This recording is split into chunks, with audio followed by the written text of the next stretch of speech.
Hi, everybody. This is Dr. Narda Robinson, back to talk about anatomy with you. Today, we'll be discussing the suboccipital muscles. Why do we do that? Well, there is little awareness about these muscles, which I'll show you in just a little bit. And because of that, problems with them can go unappreciated, undertreated, undiagnosed, and that can lead to long-standing sources of pain and dysfunction. So I want to also encourage you to ask questions or leave comments, and I'll keep an eye on those. There is a bit of a delay, so if I don't see it right away, I probably will shortly after you send it. So let's take a look at just the cross section of the head. We're going to talk today about the muscles in the back of the head, and we're going to talk about it with the dog, but I just have better models to use for the human. So you can probably relate to this. So if any of you have had headaches or dizziness, kind of a vague brain pain, you might be aware of the suboccipital muscles, especially this guy, the rectus capitis posterior minor. In the dog, we'll call it the rectus capitis dorsalis minor and major. So we have four main muscles that we're going to be talking about. Now, it's less emphasized with veterinary medicine, but in human medicine, we spend quite a bit of time talking about different triangles, especially of the neck. There are so many different triangles in the front and the back, and those can help with procedures, so you know where to go that's safe or where to stay away from that's not safe. And you generally talk about the surrounding three sides of it, and the floor and the roof. So here I have both sides modeled with clay for these suboccipital muscles. We've added this very important one, though, the rectus capitis posterior minor. And that can be thought to reinforce the major. So I'll just go through these with you a little bit. And let's see if we can zoom in on it just a bit. All right. So, most of the time, I can't think of any time that doesn't happen, but the minor sits on the major. It's just like if you're holding a kid on your shoulders or a kitten, whatever it is, the minor sits on the major. So here we have the rectus capitis posterior, because it's human, minor, and then the rectus capitis posterior major, and then the obliquus capitis, meaning of the head, superior, so it's the higher one. It's the one more rostral. In the dog, it'll be cranialis, and obliquus capitis, so the oblique one of the head that is more caudal. So, but in the human, it's the inferior. Obliquus capitis superior, inferior, rectus capitis posterior minor, and major. And so these three mainly are the suboccipital triangle, but as I say, this is a really important one that reinforces the major. And as you can guess, because it's on the back of the head, on the extensor side, what these would do if they contract is they would bring your head back. They'd tip it back, extend your neck. But as research has progressed on the anatomical significance of these muscles, really in the live human, this is a very thin muscle. And it's thought now more that these muscles all serve mostly as proprioceptive transmitters. So what we've seen from research is that the number of muscle spindles per gram of muscle in, for example, this super important rectus capitis posterior minor is about 36 muscle spindles per gram of muscle in this little guy here, versus the splenius, which we're not showing you, but that would be a broader muscle, much more superficial. There are only about 8 muscle spindles per gram of muscle in the splenius muscle. And in the gluteus maximus, there's less than 1 muscle spindle per gram, so much less dense innervation. So what does that tell us? Well, it speaks a lot about the role of the proprioceptive information coming from here. Why would that be important? Well, because with a human, this might be scary to some of you, but Halloween, right? But the eyes need to be level. And part of how we keep our eyes level when we're looking forward is by moving the head. And the occipito-atlantal junction, so this is the atlas, this is the axis, or C2, C1, occiput. So when we want to say yes, when we nod yes, that is the occipito-atlantal junction. That's at the top of your skull. When we say no, that's C1 rotating on C2, and that's just that where all of that motion comes from. And so so much of what we're doing to keep our eyes level, or a dog that's giving you the cute little look there, that's coming from these upper cervical segments, vertebral segments. So it's very, very important. And that's what helps us not look like a vestibular dog or rabbit or bird and have our head all cockeyed. So the information from these muscles has to go somewhere significant, and that's into the brainstem. It's going to relate with cranial nerve 8, so the vestibulocochlear nerve, so the vestibular part. And so there are these oculovestibular cervical reflexes that take place to keep our eyes level. Why would that be important? Well, as a human ages, and I would think this could be the same for a dog, we don't know, but that would be somewhat hard to research, that as a geriatric human ages, they rely more on cervical range of motion for their balance rather than vestibular reflexes. And so certainly with the elderly humans, they can get a lot of tension in the back of the neck. Probably most of you that are watching this right now have had that tension in the back of the neck right there. And that can make you unsteady. And so there's something called cervicogenic vertigo, where if they, for example, look up at the sky suddenly, or let's say they're driving and have a rapid head movement, they could get highly vertiginous such that they could fall, or they could lose control of their car. So these are very, very significant. There are additional reasons why these muscles have become so important. So let's move on now. I just want to compare to the dog. Let's see if you can see this. Yes. So these are the muscles on the dog, and this is what it looks like from the side. So I just want to tell you also that when we are palpating an animal, because those of you that have been through my classes, you know we're heavy on the palpation. These are so deep, and there's about 6 or 7 layers of muscles at certain parts of the neck region. But these suboccipital muscles, they are against the bone. So if you're in some of my clay classes where we're building muscles like this, we would start with these suboccipital muscles because they are going to be the deepest. And we'll talk about how deep they really go in just a bit. But I just wanted to show you these. Now we can look at it from the top down. And I think we're about as zoomed in as we can be right now. We'll set this aside. All right. Thank you for your kind words and reactions. So here we have similarly, let's see if we can make that a bit brighter. All right. So we have similar muscles. We have the rectus, capitis, posterior, or dorsalis, the cranialis, and then the more caudal one. I'm used to the human ones right now. So rectus, capitis, we'll just use the human terms. Posterior, minor, and major. And then the obliquus,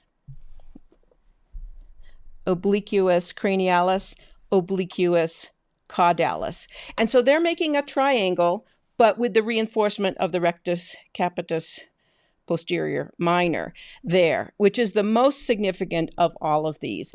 But if you notice let's see if we can do this, the relative distance between where these things attach in the occiput versus the atlas and axis, I mean, even this is like a chihuahua. So imagine what would it be with a Great Dane, these muscles are tending to be much longer.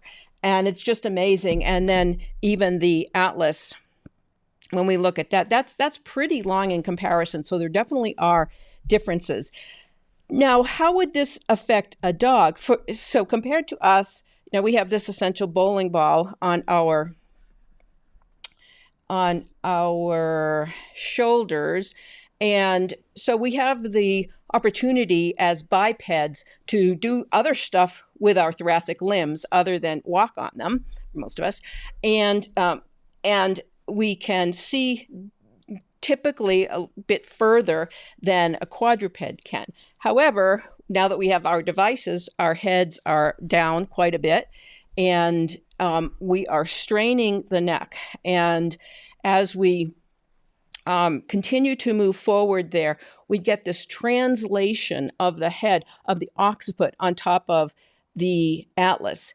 And what that is doing is causing a lot of pull on these muscles, and especially this rectus capitis posterior minor. That's really, really sensitive to this head forward, the jutting forward, and then moving down. When you do that, that is straining that muscle and making it unable or less able to deliver the appropriate proprioceptive information. Furthermore, over time, when you do that, you're not only risking causing calcification in your nuchal ligament, which is around here, and like your mother might have said, if you hold your face like that, it's going to freeze like that. Well, if you hold your head like that, it's going to freeze like that with calcium. But you can get fatty degeneration of the muscle tissue such that even with treatment, it can be hard to correct. So whether it's a dog or cat or whatever quadruped or the human, proper neck posture is really important because that's going to help in terms of avoiding pain problems. So with this dog here,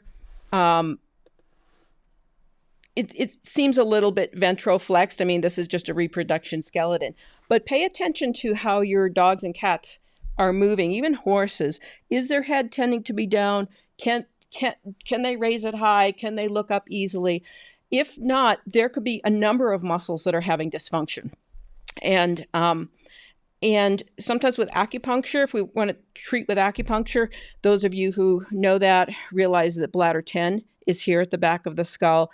We also have governor vessel 15 at the foramen magnum, which we wouldn't want to impale deeply, but just so we don't even teach that typically. But we have governor vessel 16, we have governor vessel 20, we have gallbladder 20 over here. So there are a lot of acupuncture points in the vicinity that we can use to free up some of the fascia and relax some of the muscles. One of the things that I would caution you about, though, particularly in the human and particularly in the elderly. So let's take off these muscles. I'm going to move the doggy. We'll always keep the doggy in mind, but I can't move from the microphone. We always keep the doggy in mind, but not always in the visual field. So I've taken the muscles away on the right side.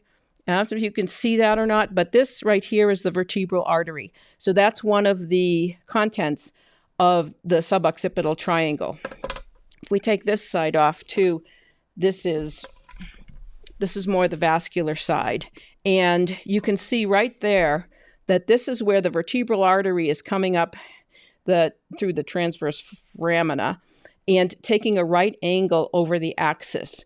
This phenomenon is why when you have rapid thrusting to the neck, so a la chiropractic adjustment that goes boom or boom, then you can risk tearing the walls of that artery and causing a stroke. And people will debate whether that's a proven cause or not, but there's enough evidence. Check it for yourself, pubmed.gov, on chiropractic and stroke and upper cervical manipulation. This is where it is the most vulnerable because it's at this right angle. So these muscles overlying here are important for a number of reasons, but so are the vascular and neural contents in that region. Another thing, if we want to treat tense muscles back here, that's great if you're going to have some massage or stretching gently or just positional release, proprioceptive neural feedback, or just different massage techniques, okay, if they're gentle enough. But one of the things that you might encounter is a therapist. So again, this is human, but this is for you, so you don't get a stroke. You can have somebody's head in your hands and just have all their weight on it, and you just put your fingers really deep there and let the weight of the head rest on your fingertips. Okay, well, that's where you can start to work those suboccipital muscles. But again, remember, there are important vessels back here. And so there are cases of stroke even from deep, sustained massage back here. You may have also heard of the phenomenon of women, older women typically, in beauty parlors whose head is over the sink and they get a stroke because of that compression. So there's really important neurovascular structure stuff in this region, and particularly if we're interested in relaxing some of this dysfunction, then we want to be cognizant of what else is going on here. So it's not only the muscles. This model here is rather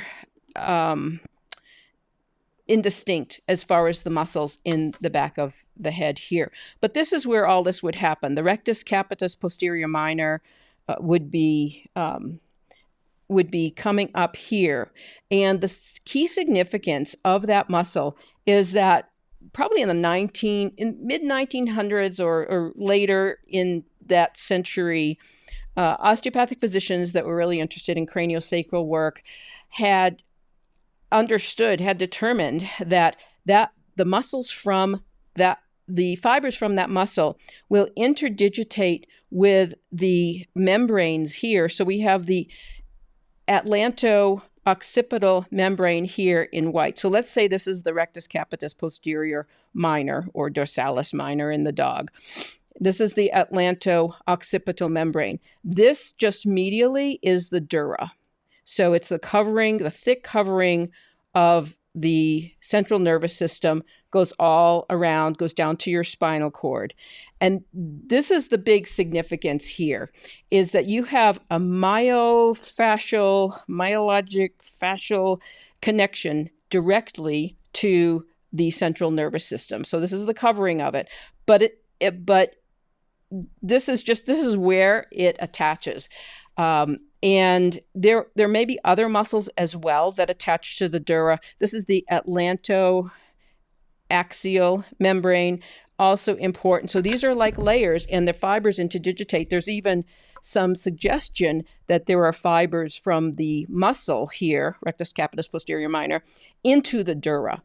So why would that be so amazing and just make us all jump up and down?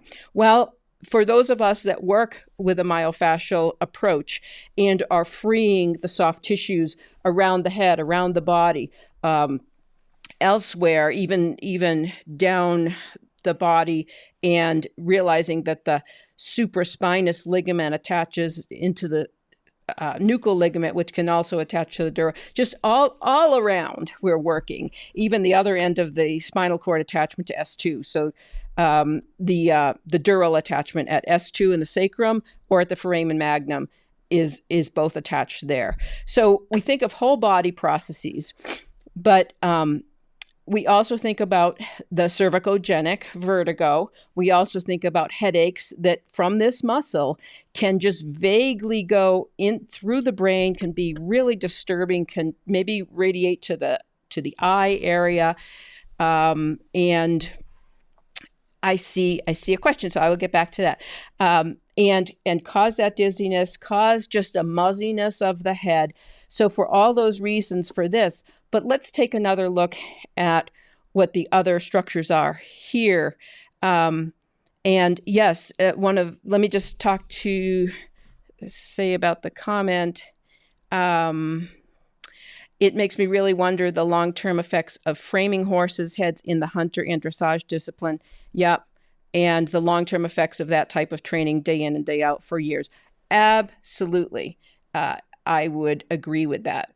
And yeah, I don't like seeing that at all. And even if we think about the dogs with the harnesses that go over the face, gentle leaders, I don't know if that's a trade name, but anything that's going to restrict head and neck motion, that just think about it. The more restrained you are there, that's a big problem, because that's going to create secondary muscle compensatory things and strains, and just not allow freedom of motion.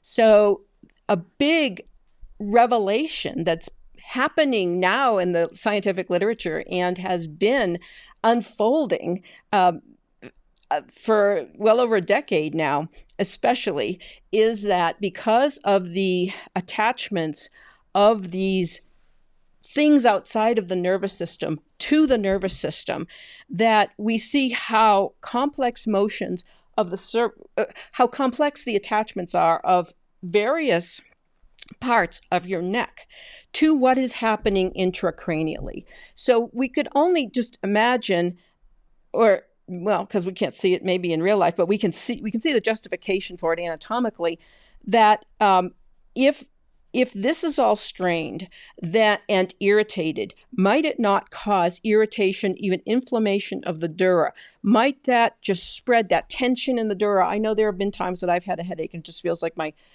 my central nervous system, like just the covering, which is the dura, is all tightened down. I can feel it even in my sacrum. And then when I get a massage or just things evolve, I can feel my nervous system, my spine release more.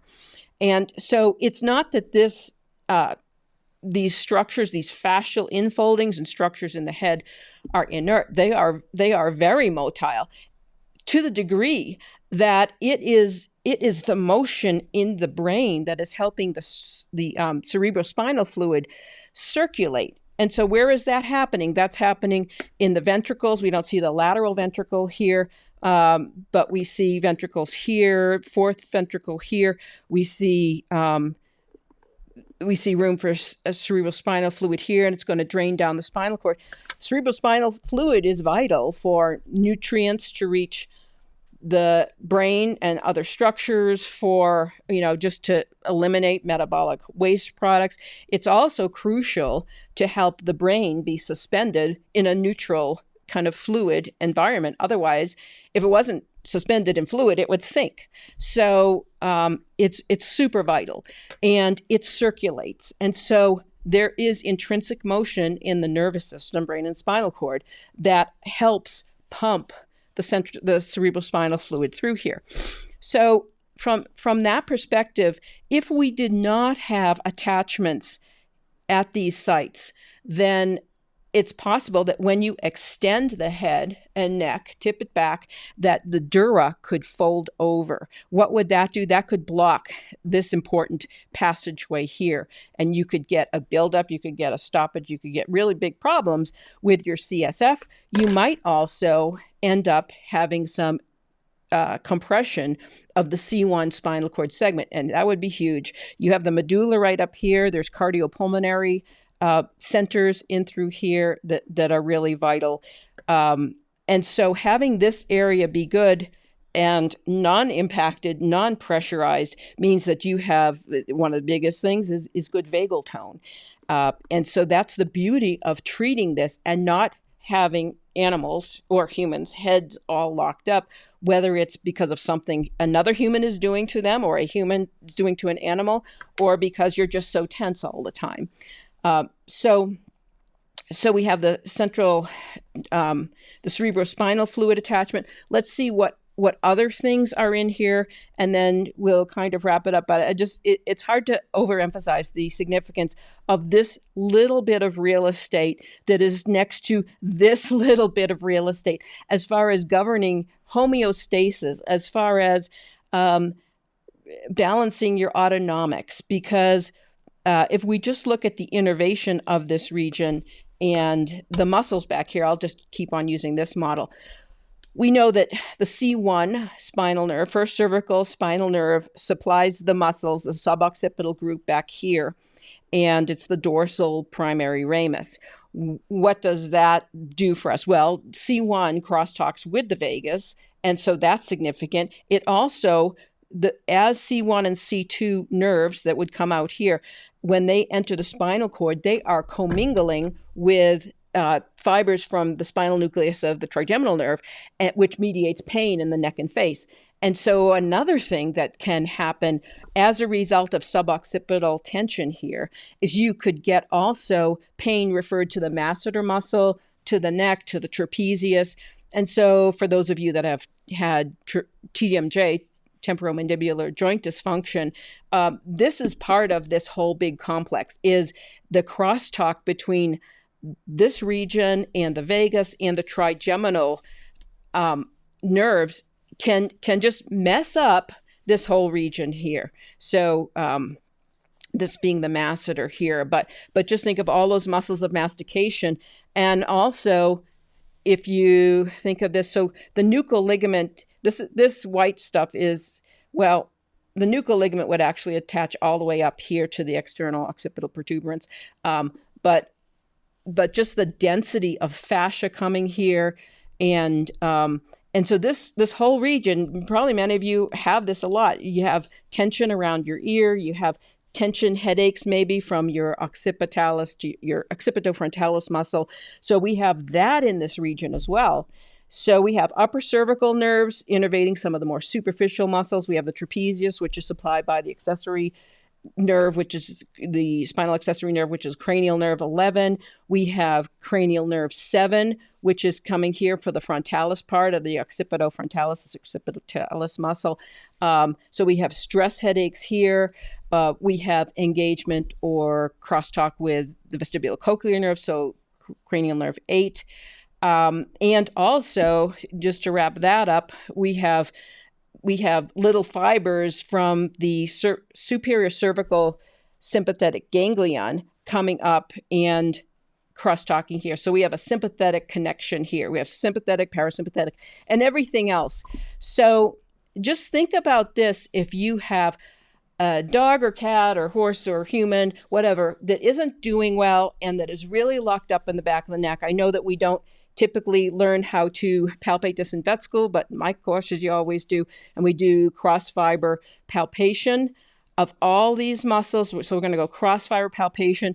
We've done a Facebook Live on the rhomboideus. So in the dogs and cats, they have a rhomboideus capitis, which would come up here, and rhomboideus cervicis down here. So it's important, even though you might or might not be able to feel those suboccipital muscles, you can certainly work on all these other muscles that are overlying it. And if you have a dog or cat or bunny or whoever with vestibular problems, keep in mind these connections all just under the occiput. But of course, we don't want to blast through any of the vessels, so we don't go super, super deep. And so that's massage, laser, some stretching. But first, you have to know how to identify it. And that means, as we've taught, how to see a dog, how to see a cat, how to see a horse. Watch their posture. How do they move? Can they extend freely? Can they flex freely? Can they side bend? So with a dog, it's going to be like this instead of moving your whole body as a unit. You can just get used to seeing the conformation, and they shouldn't be like this. They should be like that. Same with you. So also for veterinarians, if you are working and the client is there, one thing that I think is not good is, when they throw a biscuit and the dog's supposed to jump for it with their mouth and catch it. You know how traumatic that is? Whiplash for whatever species. So a rapid flexion extension movement, that is going to mess up your rectus capitis dorsalis, or a posterior minor and major. Wouldn't be doing that. So no rapid head movements, no sustained extension. Watch the leash, watch the harness, and so on. So I hope that helped you to raise awareness of something that you might not have learned in school. I appreciate the comments and the reactions. Feel free to email me at narda@curacore.org. And next time, we will be talking about the multifidi, something also that you might not have thought about, maybe even in vet school, but really important muscles. So thanks for joining us, and I'll see you next time.